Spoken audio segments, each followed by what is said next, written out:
آدم که وقتی فرهنگ خودش رو یاد میگیرد در بارش اطلاع داشته می باشد هیچ وقت با فرهنگ دیگران نااحترامی نمی کند.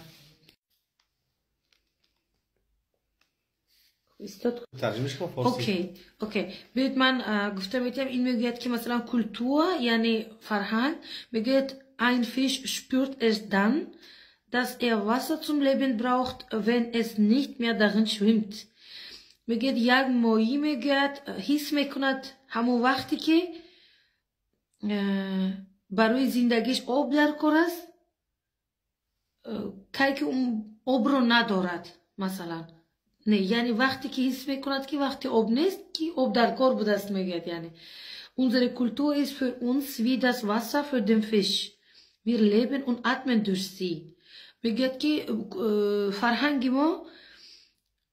فرهنگ ما هم مثل آب است میگوید برای ماهی. مثلا ما همون وقتی که حس میکنیم مثلا آب نداریم که زندگی با همین دکار بوده است. مثلا این معنا دارد که ما نفس میگیریم با فرهنگ خود.